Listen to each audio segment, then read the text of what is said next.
Welcome back to Lost Legacies. A Hidden City Book Company production. Yeah, I'm Matt. And I'm Sam. The Legends of Vox Machina Season 3 trailer Oh yeah. kicked Oh so yeah. much ass. I'm like, So much butt. oh crap. Hell I'm yeah. in. I don't know. I don't think you'd seen this yet, but I think I sent this to you on Twitter. Um I guess it's in the Critical Role Discord or something. But Sam Riegel posted that the final song he recorded the final song of the season the day before he went into surgery. Oh, wow. Yeah, yeah. Wow, I didn't even think about that. Mm-hmm. Huh. Wow.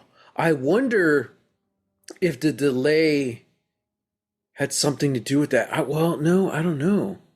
I don't know. Because the first two seasons we got in January, 1 year after each other.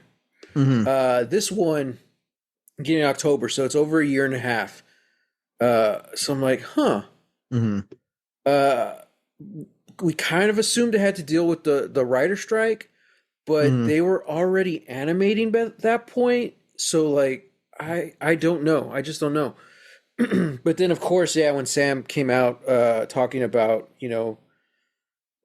he had like the throat cancer and it's all gone, they fixed it and all this stuff, but like that caught everyone by surprise because none of the fandom or community knew about it. Mm-hmm. But yeah, and certain like it's things kind of make more sense looking back at the last couple of months of Critical Role. You're like, oh, okay, all right. So yeah, I don't know, man. That's wild. Mm-hmm. They have been talking about the Mighty Nine, which is, listeners, if you don't know, it's going to be essentially the spin-off of Legends of Vox Machina. That'll be next Mm-hmm. year. Mm-hmm. Spin-off slash sequel series, even though the original series isn't over yet. And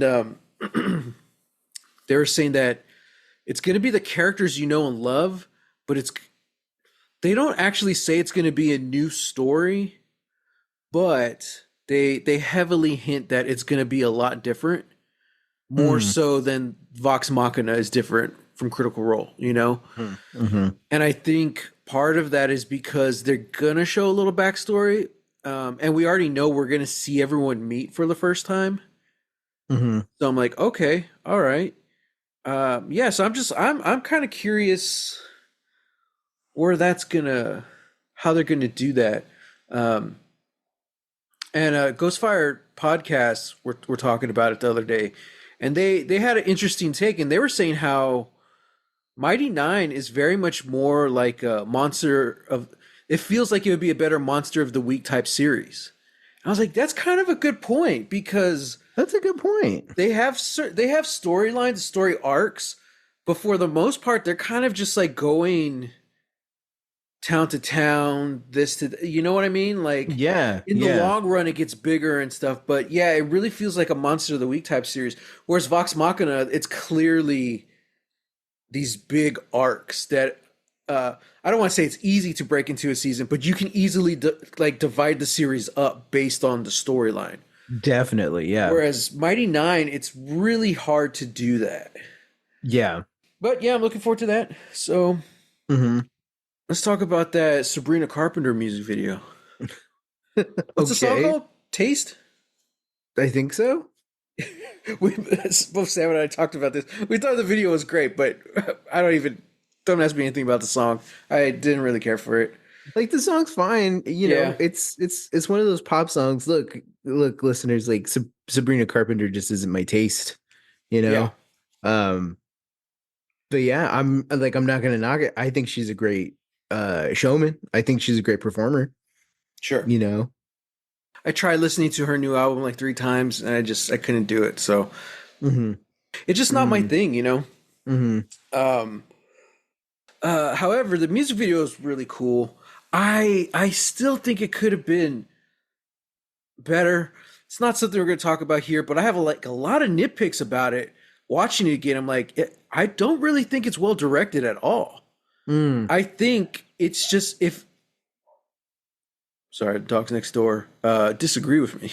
Mm-hmm. I think the reason it's good is because sure it looks cool and it's shocking and it's obviously straight up homage to Death Becomes Her as well as other stuff here and there, but certain things happen in that music video where like the cut is weird or the edit was weird. I'm like, wait, what's happening? Huh?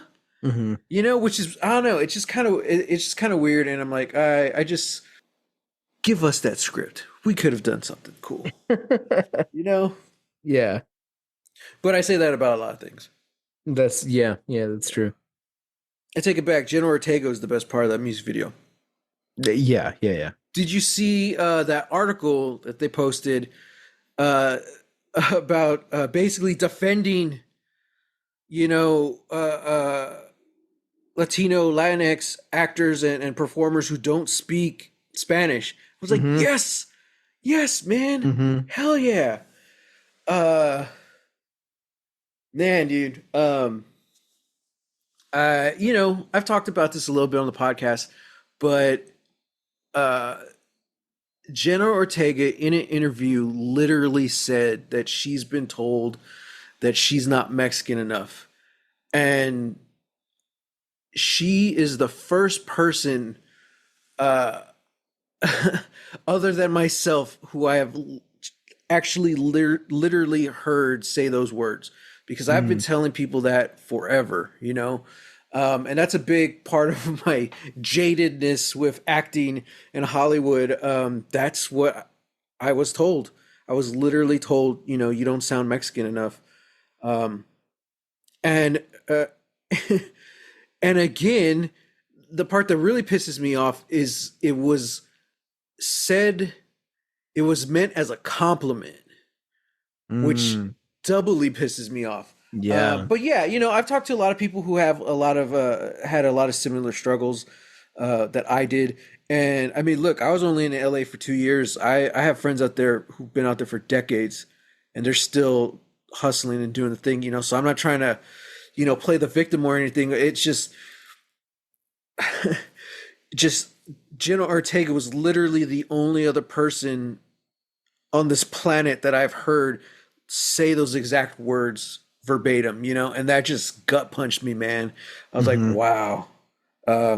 Yeah, man, not Mexican enough by Hollywood standards, and unfortunately, to a lot of people in our own community as well.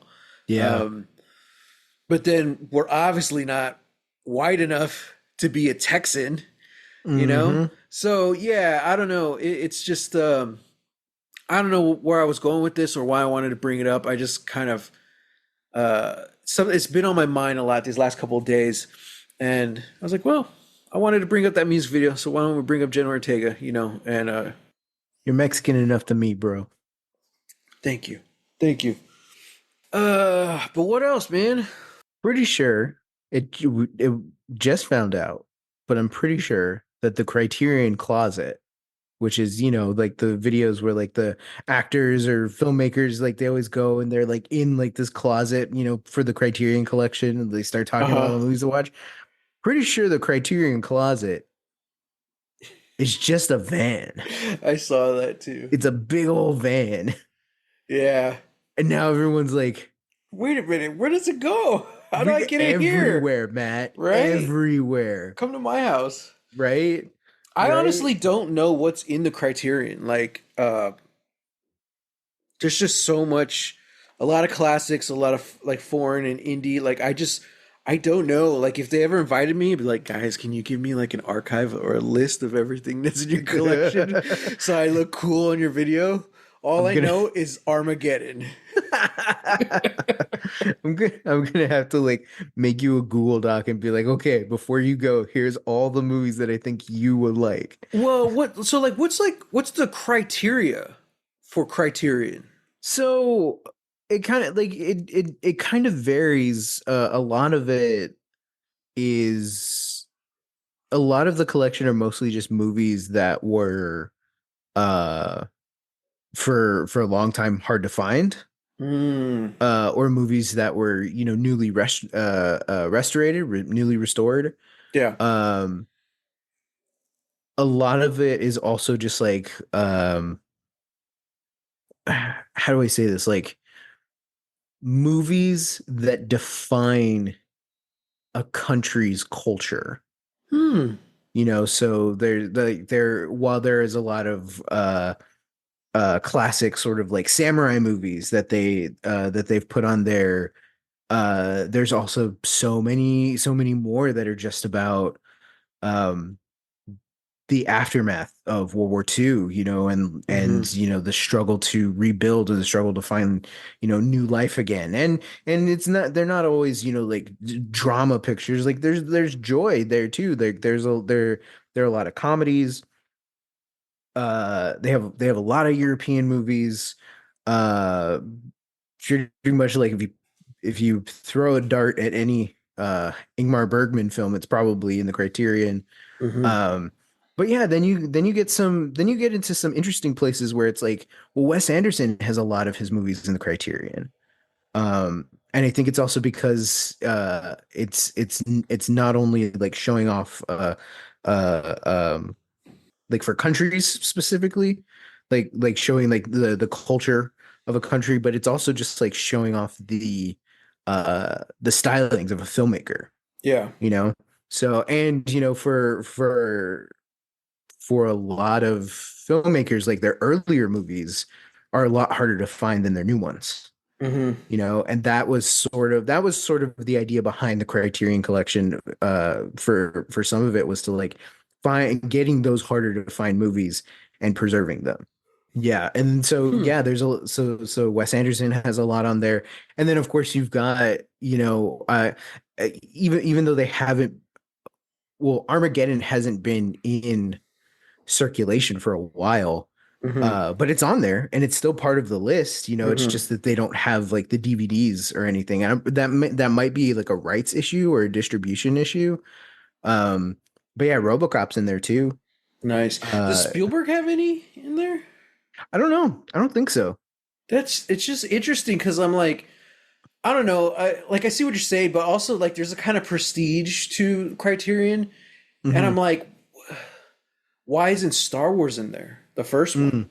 Mm. Hmm. I feel like, Well, again, that might be a rights issue. It's like, why would Criterion have Star Wars when Disney has all the licensing for it? And yeah, all of that. it's And specifically it's like, Star Wars has gone through so many different that's true. That's new a good point. additions and all of these things that it's like the original Star Wars movie that people saw in theaters, that's not the movie that is streaming on Disney Plus right now.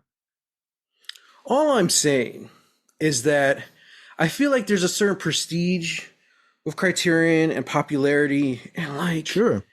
why doesn't Disney just say, "Hey, you know what?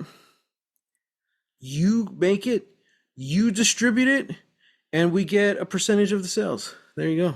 When has no, that's never been Disney's MO. I don't know why it's free money, but honestly, Criterion probably wouldn't want to do that. Yeah. Yeah. So, yeah, I don't know, man. Um, The Crow did terribly this past week, and it opened. Yeah. Big shock. That's all I gotta say about that one. Hmm. But what I I do have.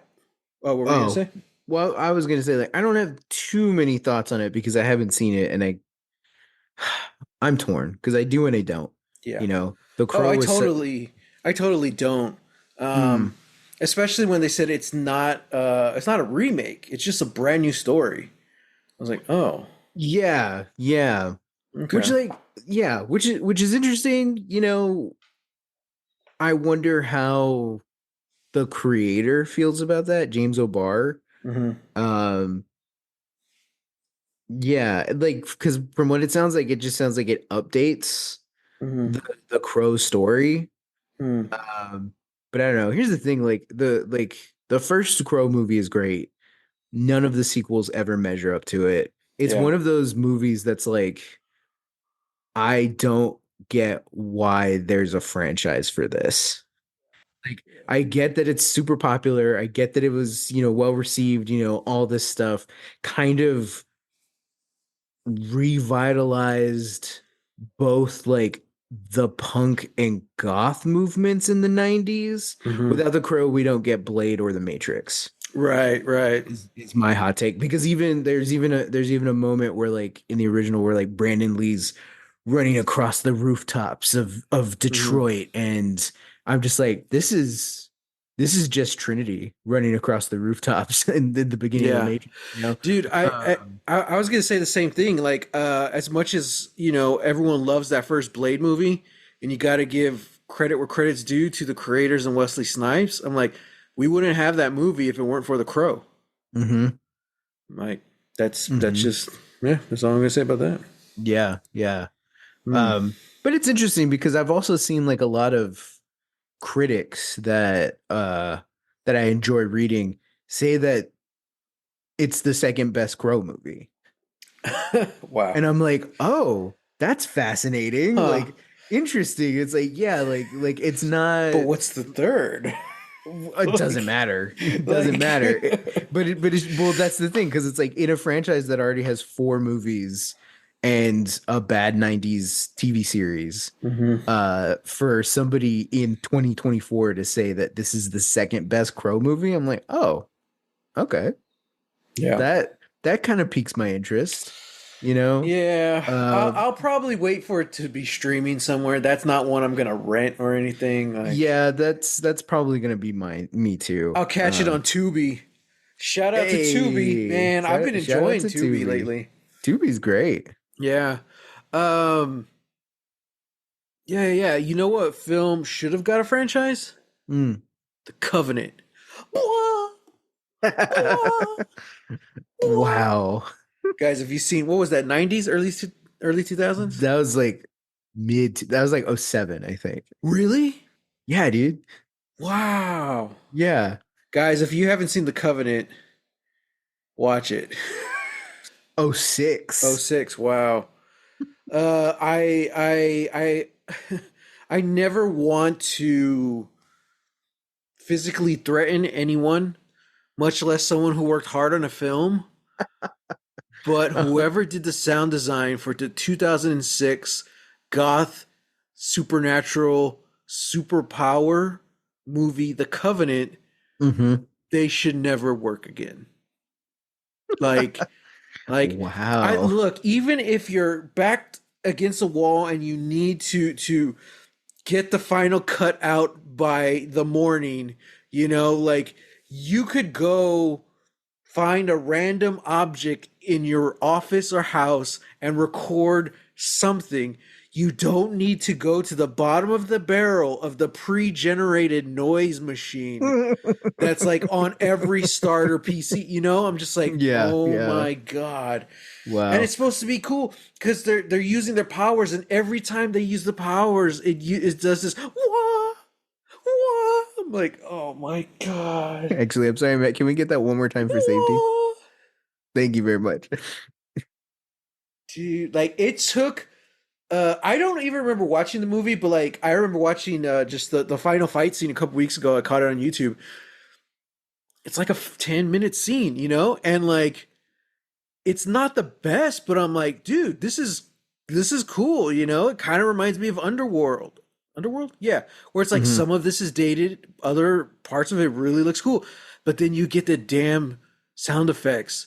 And it's the same sound effect, not sound effects, the same sound effect over and over and over. Ooh, yeah, yeah. Enough to drive a Matt insane. Mm. So, but what I do have good things to say, and I do have a lot to talk about today, is Lost. Hey. Because we're talking about season 5, episode 13, Some Like It Hoth, in which we finally get some freaking Miles lore. Hmm. We find out that what's the dad's name? Dr. Chang or Dr. Candle? I think Candle's the fake name, right? Handles the fake name. Okay, it's Yeah. Dr. Chang's the real name. Dr. Chang is Miles' dad. Hmm. All right. Crazy. Crazy. What? Who knew, Small world? Small world, I guess. Like, Um, but yeah, we kind of got a Miles and Hurley side quest that I really enjoyed. I really liked. And as annoying and as mean of a character as Miles is, I'm liking them teaming him up with Hurley. Yeah, I am too. Hmm. So Yeah, what? Yeah, what did you they've think got about this? they've got a good rapport together. Hmm. Um, I I really liked it. It really felt like an early Lost episode. It It did. felt like a season 2, season 3 episode, you know? Hmm. In a good Like, way. yeah, in the best way. Cause it's like this is great because it's like we get it's like it's one of those introductory character episodes where we have, their origin essentially. But it's great because we've already gotten so much of Miles already Yeah. that we already kind of know what his deal is, so that now that we can like see like the full picture, it's like, oh, okay, Yeah. like very fascinating, yeah, he's still annoying, but we kind of get to see like why he's like that, you Hmm. know. Hmm. Yeah. No. I like it. It was awesome. It was cool.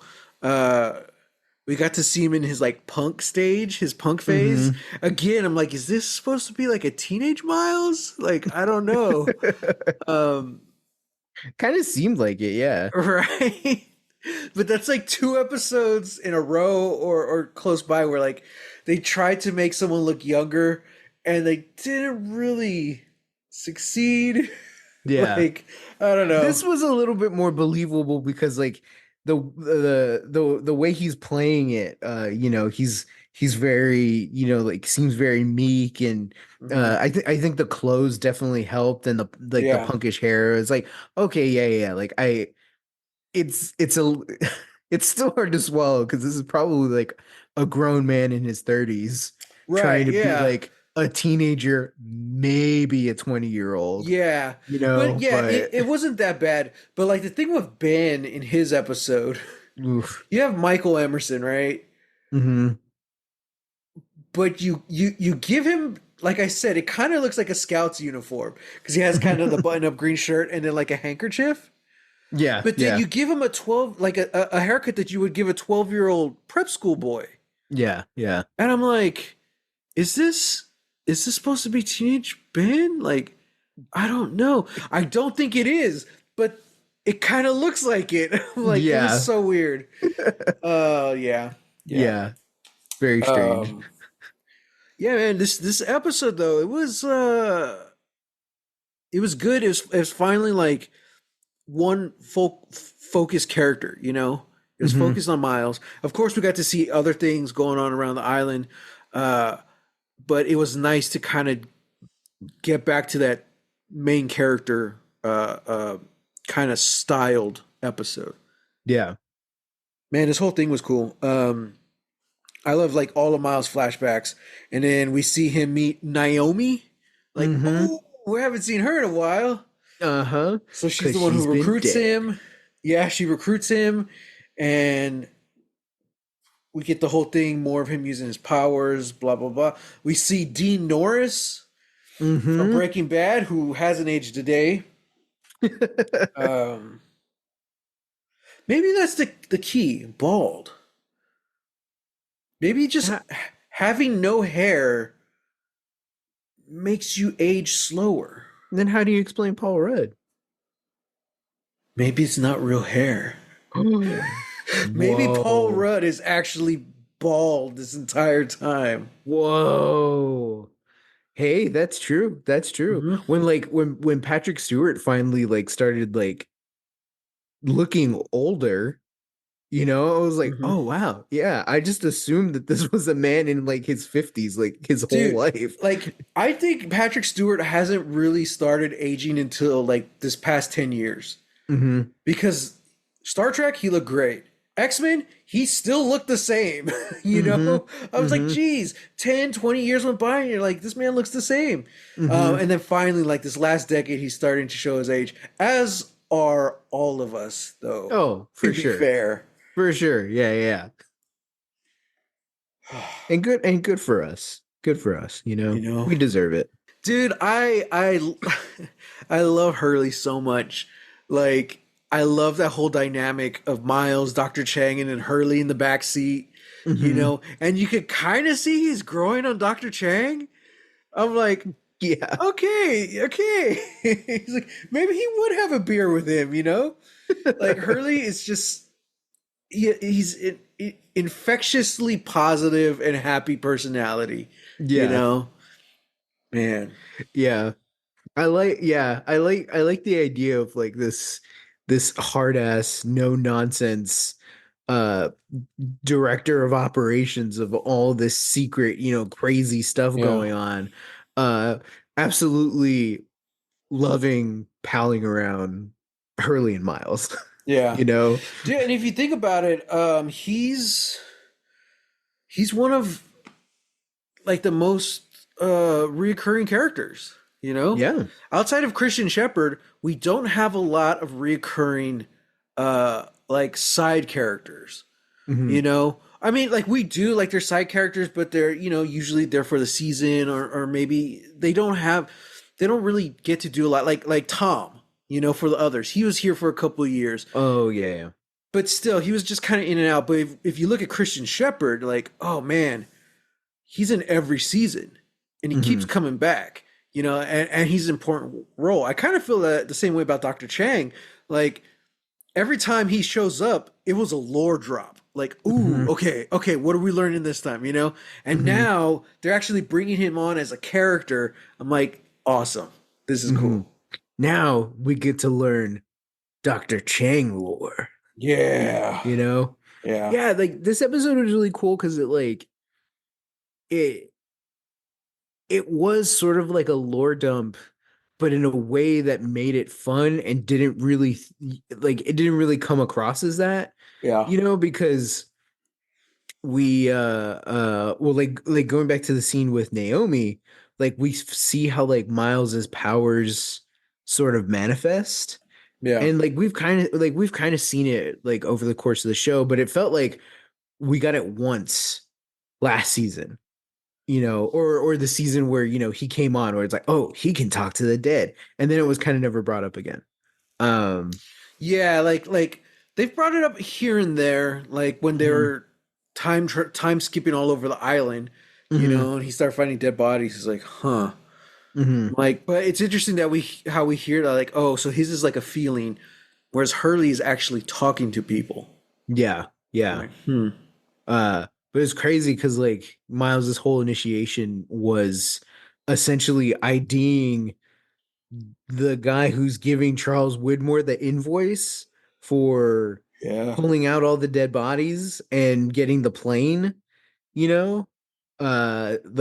Yeah, that was really cool. Also in Miles's backstory is new character Bram, Yeah. who's part of the other side, the other faction of people. Whoever I they mean, are. he's on Baby Island right now. Yeah, he's with Naomi's team. Hmm. Yeah. No, not with Naomi's team. Not Naomi's. What was it? Iliana or Ilana's team? Yeah, yeah, yeah, Yeah. Yeah. yeah. Hmm. So that's interesting. What lies in the shadow of the statue, Matt? Is it statue or mountain? Statue. Statue, I'm yeah. like, I don't What know. statue is it? Is it the three-toed statue? What lies in the shadow of the statue? The island. Hmm. Me. Right? Am I right? Oh, yeah, yeah. Right? The island. No, true, true, true. Depending on the time of day, the ocean. The I don't know. ocean? The beach? I don't know. Hmm. Yeah. Oh, the beach. That should be in the Criterion Collection. It's not the best of movies, but I really liked it. I loved it. I think it was a good, like, kind of a culture piece of tourists and westernizing this beautiful piece of paradise and destroying Hmm. it. Hmm. Actually, I think every Danny Boyle movie should be a Criterion. That's hey, But I'm not that in that's a charge. good thing. Hey, look, most of Del Toro's movies are in the Criterion, Good are for starting him. to get in the Hell yeah. Criterion, and I'm like, hell yeah. Hell yeah. Hell yeah. The day The day I this year we're getting The Shape of Water. That's going into Criterion, and I'm like, one, I would love it. Can't My wait to birthday's see coming that. up. Mhm. Oh, there you go. I can't wait to see the cover. Uh-huh. But I will lose my mind up in here, up in here, the second the Pacific Rim gets announced. The second the Pacific Rim Criterion gets announced, I'm like, I'm in. I don't care. I'm setting alarms. I I'm don't gonna know, wake up man. early and I'm gonna be like, yes, I don't boom, it's know. there. Man, look, they are saving the world through the power of friendship, and that friendship is focused through a giant nuclear powered mech that gets to punch giant monsters. It's the greatest blockbuster of all time. The greatest there are three great blockbusters of all times, and they go in this order. It is Jurassic Park, it is Pacific Rim, and it is Independence Day. And I will fight anybody on that order. I will fight anybody on that order. Okay. All right. Yeah. All right. Yeah. I disagree, but okay. I'd have to think about that. You just don't see it. That's the thing. You only watch these movies once, and then you're like, huh, that's fine. That's true. No, man, you That's true. gotta live it. Well, How are you and I stuck on this island going to be able to to write all of the movies that we love, before they even get released? that's a How good are we going point. to be able to do that I if would you only totally be watch these damn helping. movies I once? would totally be helping Hurley write Empire Strikes Back. Yeah, yeah. Now, he said with some modifications. Hmm. What would you change from Empire Strikes Back? Uh, oh, geez. This was not the question I thought we were gonna have today. Dang, what? Nothing. It's a perfect movie. I think I would give Boba Fett more to do. I would make him really badass. Okay, yeah. Hmm. Yeah. I would actually make him a character and not just a dude who's standing there who gets a few shots off at Luke. Like that's it. Hmm. Um, yeah, I don't know. It like I guess that would have to be the thing, like making Boba Fett more of a threat, Hmm. you know? I don't know, maybe he chases he's like escorting the TIE fighters through the whatchamacallit, the asteroid field hunting after the Falcon. And it's only Mm. because of Han's quick ingenuity that he like ducks around one and then flies into the quote unquote cave of that asteroid. And that's Yeah. how Boba Fett loses him. Um Having it be a little bit more of a cat and mouse between Luke and Boba in Cloud City, you Yeah. know and then Boba, like it looks like Luke is like, oh, like I'm gonna corner this guy, blah blah blah, or like, oh, make it a thing where it's like a cat and mouse of like Boba is the one in front of Leia, so that Luke is like constantly going, and then at the last second, when Luke thinks he's in the same room as Boba, we see Boba like from around the corner press a button and the door closes, and then it's the room. It's the room where he meets Vader. Hmm. That would be my thing. That would be cool. Okay. Yeah. Yeah. Now here's the thing. Hurley is not a fan of Ewoks.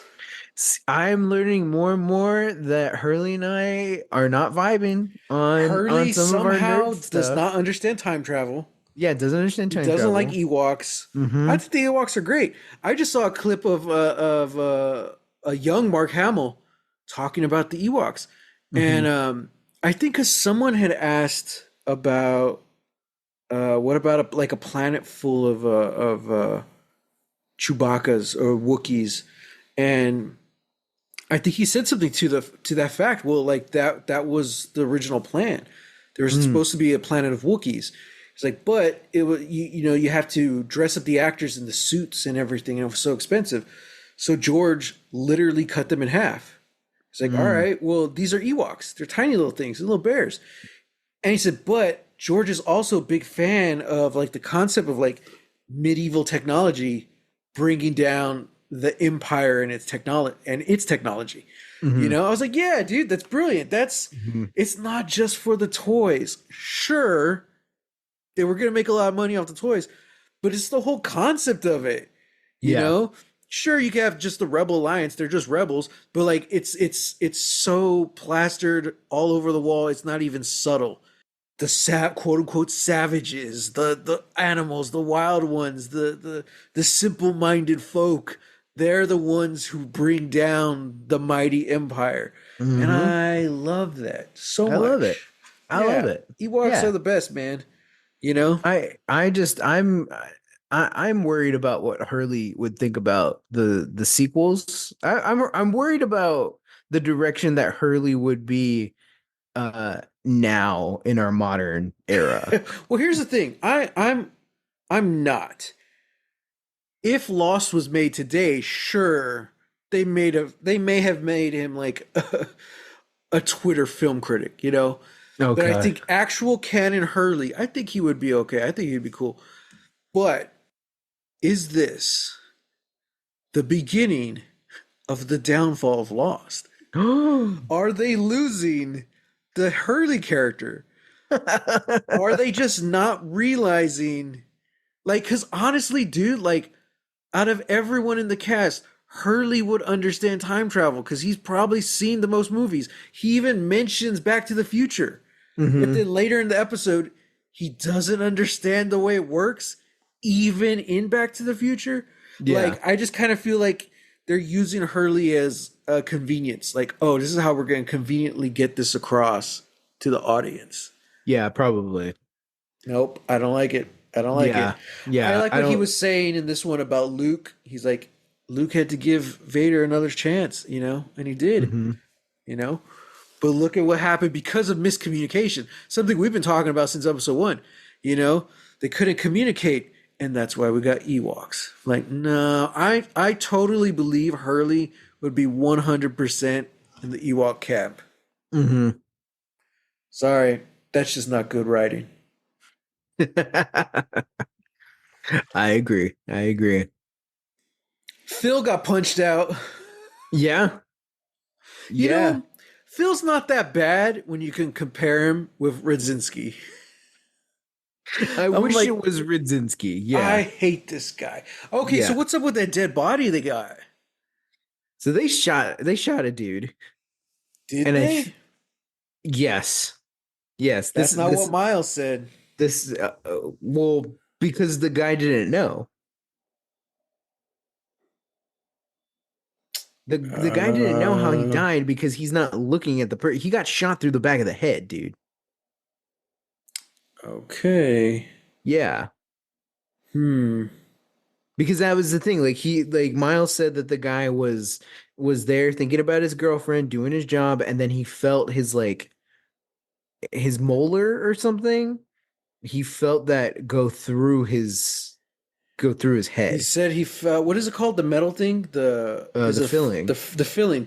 He Yeah. said he felt a pain in his jaw and the filling in his mouth got ripped through his skull. Mm-hmm. Like, Mm-hmm. okay. So my theory is that they shot this dude. Redzinski and company shot this dude uh because he's an ethnically ambiguous dude, kind of like Saeed. And so they're gonna cover up and tell everybody Hmm. else on like in Dharma, be like, hey, don't worry. The what was his name? What was the name they had for him? For They just who? had like a name for Saeed. The Hostile? Yeah, hostile. Okay. That's the word. Mhm. Yeah, it's like the hostile has been neutralized. You know, that's my thinking is that Okay. it's a cover up. Hmm. Okay. Interesting. The only other thing that I could think of was that it like it could be like one of the Dharma experiments gone wrong, Mm-hmm. something that has to do with electromagnetism, which I think is the orchid.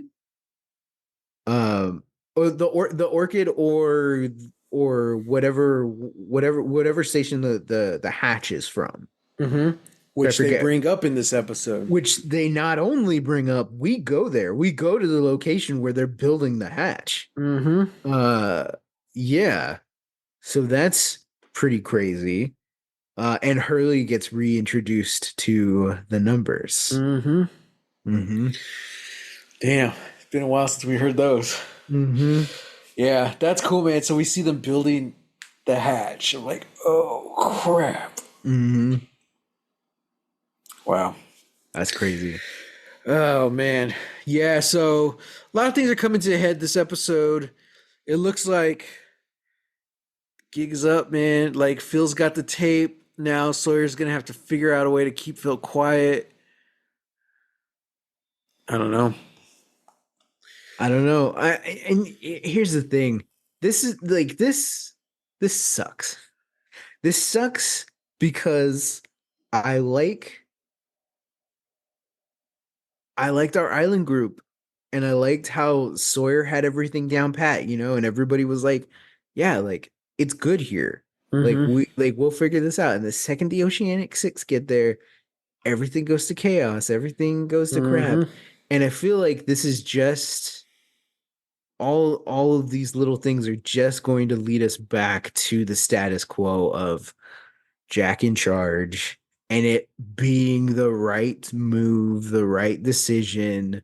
Mm-hmm. And it's like, man, like and I guess I say that it sucks because it's like Jack sucks right now. Yeah. He's Yeah. he's so selfish. He's so selfish. He's cleaning a classroom. Mm-hmm. He's cleaning a classroom while his friends are off trying to do all this other stuff. While a kid is dying, Mm-hmm.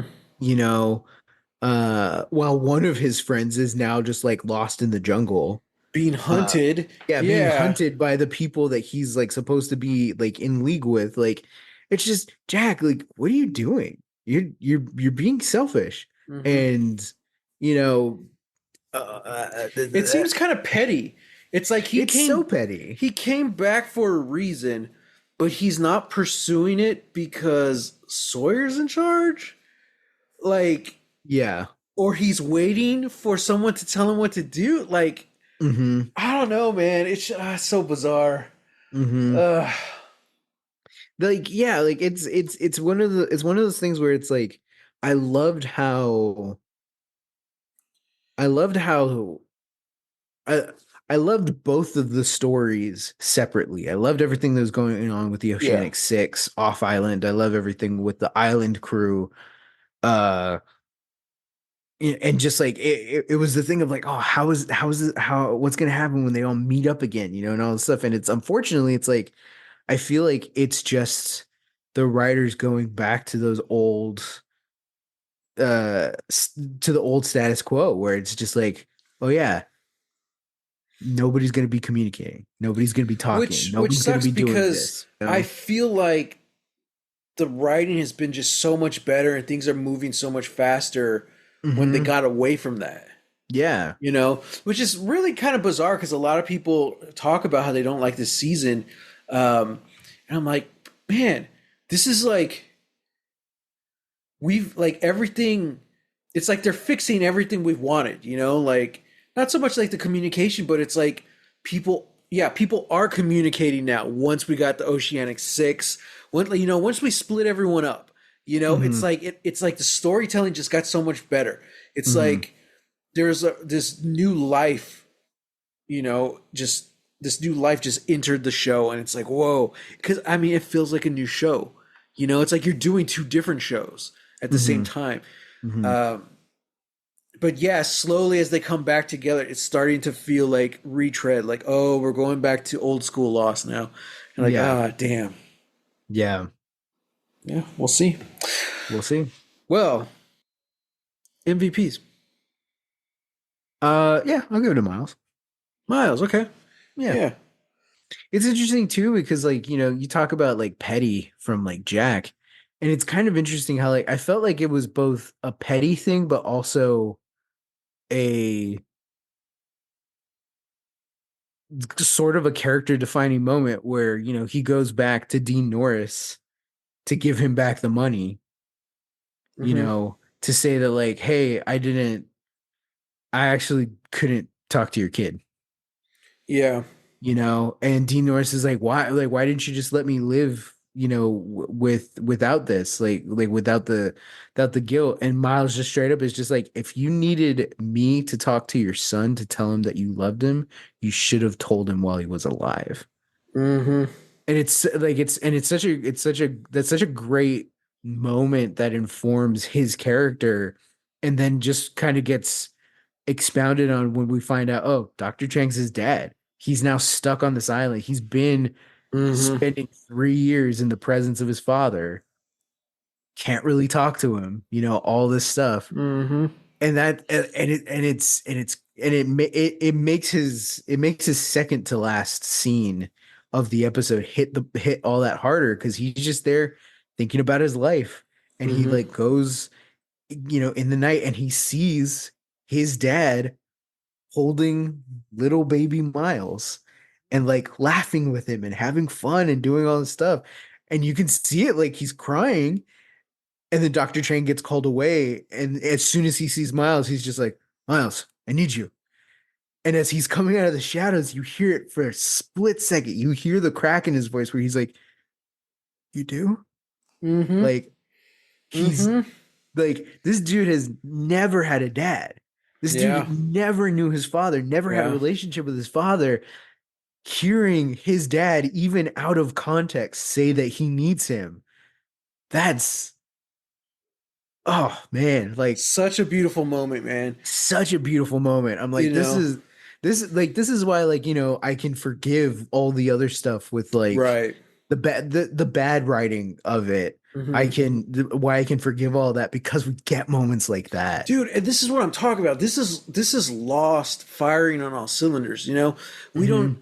we don't need to be have this huge season finale where all the characters are interacting and going in and out and time traveling.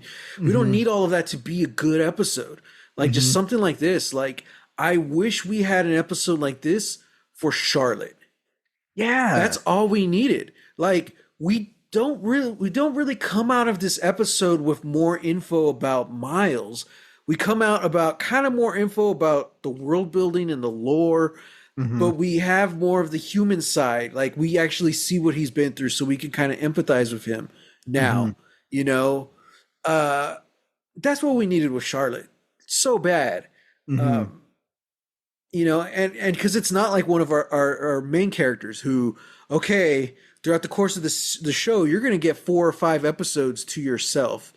Or if you're one of the main three, you'll have two per season, you know? Hmm. Hmm. Uh, but no, the fact that they took the time to get this side character who's just been there, not a favorite character by any means, in his short time here with us right now, and it's just it's a good episode, and Hmm. I'm like, Hmm. and it was great acting, and I'm like, man, that's Lost firing on all cylinders, and that's the stuff you lose in modern TV because we need to cut our seasons down to 10 episodes.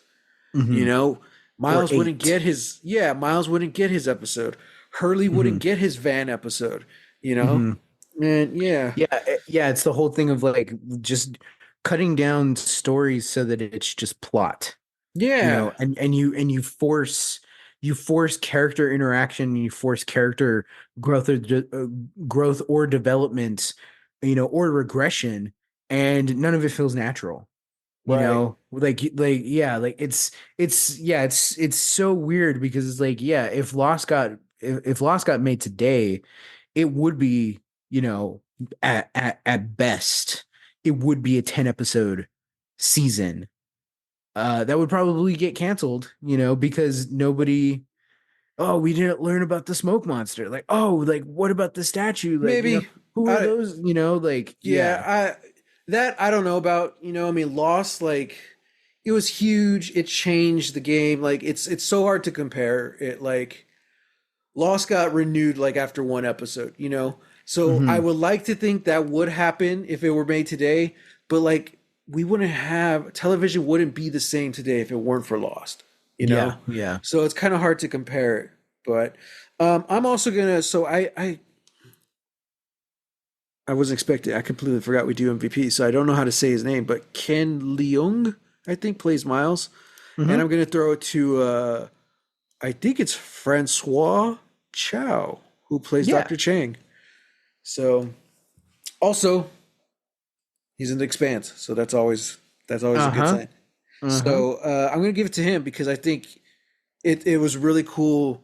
He did really great with what he was given, and like I was saying, to finally have like that side character we always just see little glimpses of, to actually get to see him a little more and spend time with him this episode, that was fun. Hmm. So okay, so predictions. You kind of made a few predictions already. Yeah, I think I'll just stick with those for now. Okay. Yeah. Oh, we didn't even talk about this, but next week we're talking about Lost season 5, episode 14, The Variable. Did I say that right? The Variable? The variable. The Variable. Dan's back, baby. And Dan's got a plan. That's right. That's how the episode ends. Faraday's Hmm. back. Hmm. And I'm like, oh, wow. Okay, that's cool. Because they always mention, like, no, he's not with us anymore, but they never really say, like, why or, what happens to him. It's like, oh, Hmm. okay. Well, he's back now. Hmm. Um, he's such a good actor, man. As soon as I heard his voice, can I get a hand here? I was like, it's Faraday. Hmm. Hmm. Well, I hope it's more than just a Faraday for us next week because I like that character.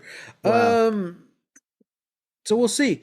But in our latest edition of Mary Bang Die Fighting Beside, this one's going to be a little tough Uh-oh. because we're talking about Sawyer, Hmm. Walt, Mm. and Frank. Hmm. If we were playing Mary By Bang Kill, I'm going to kill Walt. I'm sorry, kid.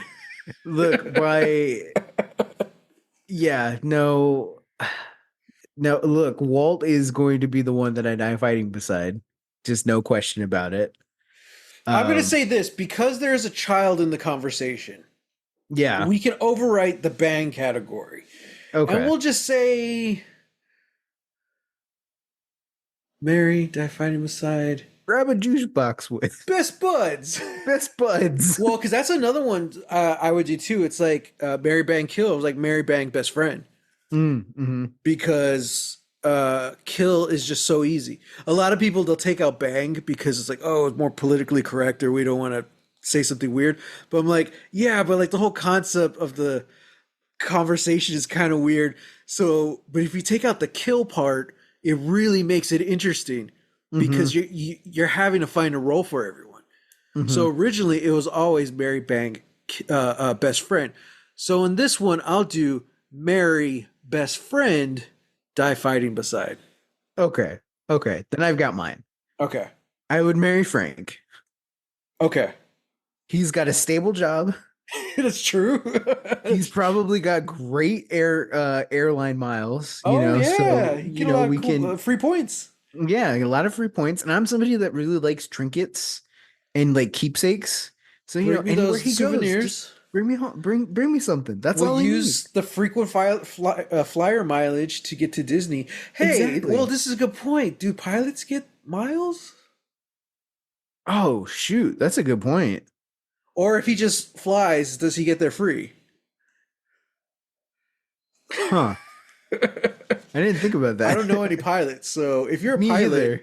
while listening to this, let us know. Yeah, can you let us know, please? Yeah, Because if not, then I 100% understand why you guys are striking. yeah, Um, yeah, okay. Well, regardless, I think regardless. still Frank's the Yeah, better option for that. yeah, Um, best buds, Walt. yeah. Kid's weird, but you know what? Whom amongst us? Right. Whom amongst We're us? all weird when we're kids, you know? We all say some weird stuff, Mm-hmm. you know.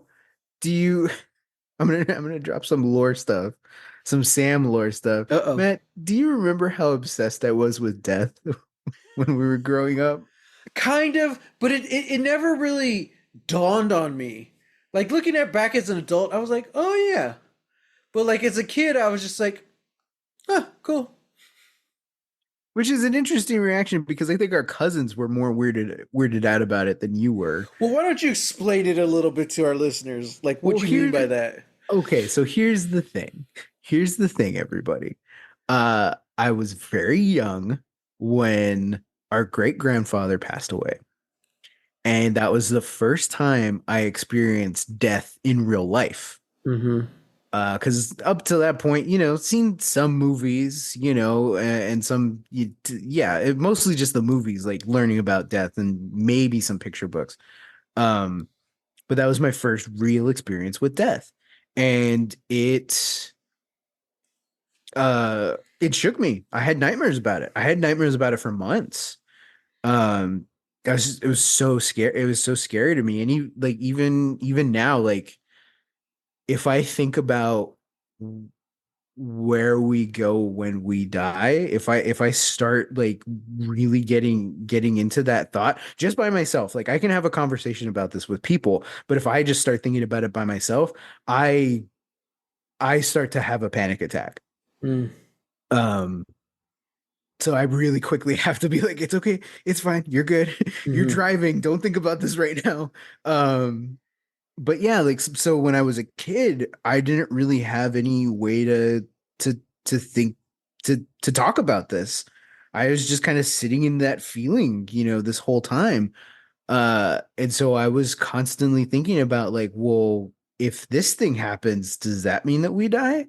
If this thing falls on me, does that mean I would die? And the one I specifically remember was it was you, me, and the cousins were all lying down. I think it was in my room in our bed, and we were just like staring at the ceiling, and the ceiling fan was going. And I specifically said, if the fan were to fall on us right now, we would all die. And I remember Marky just been like, Sam, why are you gonna say things like that, man? And then yeah, which is a very Am I Marky thing to wrong? say. And I'm like, okay, like it's true though. Maybe, I don't know. It probably wasn't true. It just we probably would have gotten hurt, but Well, I've you thought know, about that too. I think that was also around the time. I don't know exactly the years, but that kind of feels like I think we were pretty young. There's a 5 year difference between us, it's and like four. It's like 4.5. yeah, it depends what time of the year it is. Oh, and if No, there's a no, leap year. if there's a leap year, yeah. Um, it depends. Are we still retrograde? I think if we're out of retrograde, it's 4 years. But Okay. no, but uh, there was also I want to say I was in middle school when like the Final Destination movie started coming out. Hmm. So yeah, like that was on my mind. Like not death, but like oh my Dying. god. No, not even that. It was just like terrible things can happen at any time, you know? Um This honestly, the Final Destination movies are just awful for people with anxiety because dude, I've thought about the eye surgery laser I kill yeah, from like the yeah. fifth one. I've thought about it every time people were like, "You should get LASIK." I'm like, "No." I think the most Final Destination it was a decent franchise. You know, I wasn't a fan of some of the later ones. But I think the most influential scene in that franchise is the second movie, the highway crash. Oh yeah, dude. Because people who don't even realize there's people who think that's in the first one Hmm. because that scene is so like I guess iconic, but it was just so horrifying. And Hmm. everyone's driven on the highway. You know, Hmm. everyone's been behind a truck with a lot of pipes, you know, Hmm. and like everyone has been in that situation at some point. You Yeah, know, yeah, not everyone has experienced turbulence on a plane before, but yeah. everyone has driven behind a truck that looks like something's going to fly out the back. So, talk about a movie that belongs in Criterion. Final Final Destination Destination 2, 2. but just that opening scene. And then when Wow. the car flips and you see the best friend hanging outside of like the moonroof, I'm like, Oof. oh, dude. Yeah, yeah, Oh, yeah. yeah, that's wild. No, okay, like yes, I remember that, But what I really remembered, and not that I was freaked out about it or anything, but what I really remember is when you would, in your coloring books, you would I color. wasn't gonna talk about that. Okay. Because I Do thought you not about want to? You I started thought this. no, we've already opened the wound. So as Sam was in his coloring books, he would color the characters to have bloody noses. All of No, them. no, no, no. It wasn't bloody nose. It was a cut. I would get the red crayon and I Oh, would put a cut like a gash on their lip. yeah. Yeah, yeah. Including Winnie the Pooh. Winnie the Pooh. Yeah, Poor Pooh Bear. yeah. Mom was not very happy with that, So, and like, as an adult, do you know, like, what was, like, what do you think about that now? Like, where was your head at the time, now as an adult, reflecting on that? on which part? The, On the the coloring book blood and gash? the cut, yeah. Um, I think it was well. One, I realized I latch on to aesthetics very quickly. Um, so if something has like a really cool aesthetic, I'm just like I like that. Like that's really Mm-hmm. cool. Kind of explains like my fascination with movies like the Underworld and The Crow, where it was like Mm, even though I never dressed like that, mm-hmm. um it You was wanted always to. something that I was like I wanted Yeah. to, and I was like Yeah. whoa, like this is really cool. It's why I stand by him. The best Luke Skywalker look is Return of the Jedi when he's in the full black outfit with the black Chanel boots and he's And got the the green driving glove. lightsaber. Yeah, and the driving glove. I'm like, there you go. This is the Yeah. best Luke Skywalker's ever looked. Yeah. Um, but I think that was less so a like being that was less so like a trauma response to death and more so just like me sort of emulating sort of the stuff that we were watching Mm, because I think around the time like like watching like Star Trek Generations and the Indiana Jones movies, like usually at some point either the bad guys got punched so hard that their lips started bleeding, or the good guys got punched so hard that their lips started bleeding. So I think yeah. that was more of a thing where it's just like I was sort of just doing it because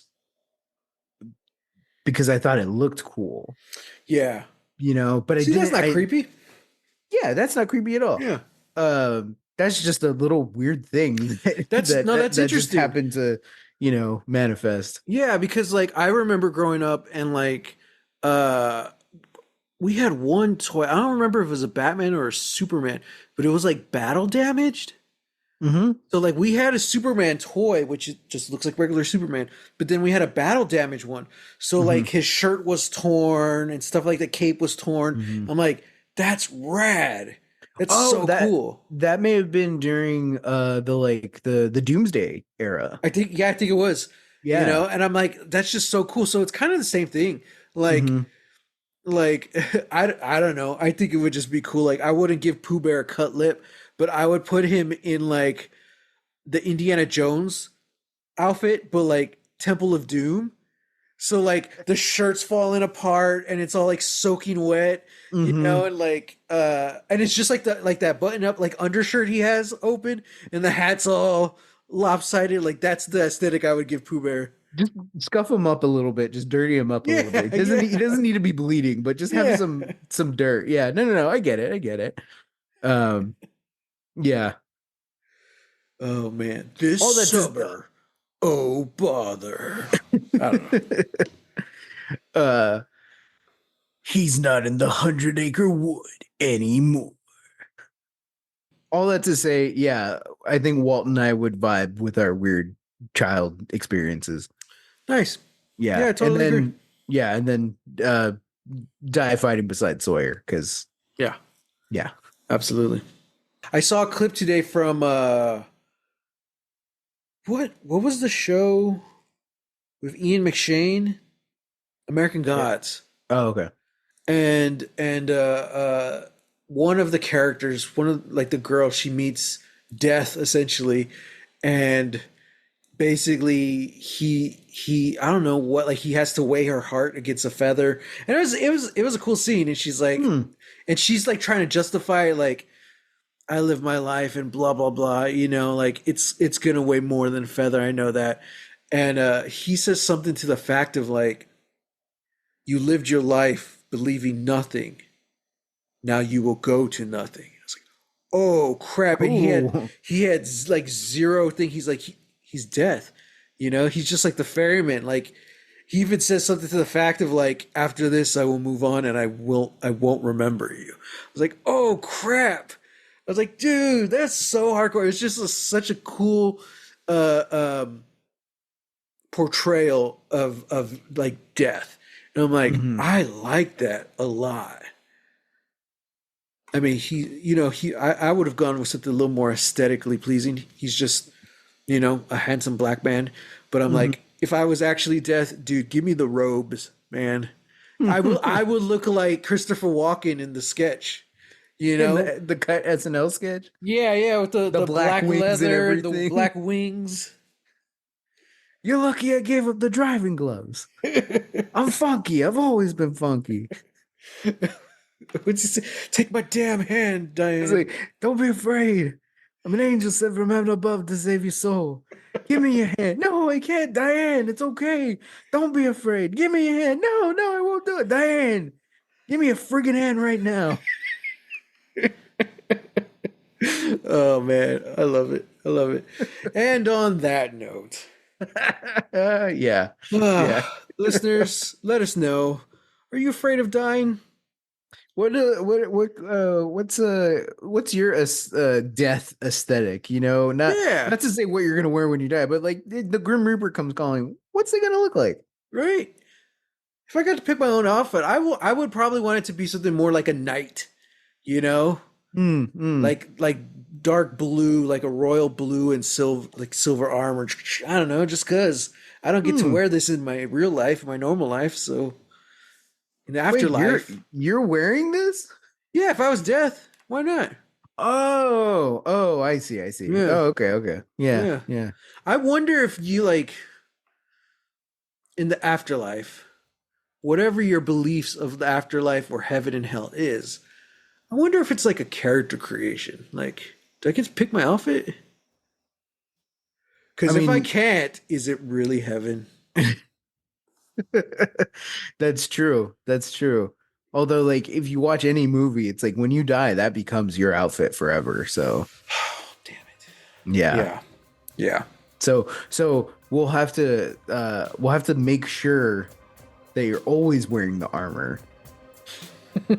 True. True. Well, I don't know. We need answers. So if you're listening to this in Vatican City, hit us up at hashtag Lost Legacies. We'll find it. And I'm on Twitter at _Matt Jimenez and on Instagram at Holy Hand Grenade of Antioch. You can find me on Twitter and Instagram at real. That's REEL Texas Weirdo. Until next time, get Get lost. lost.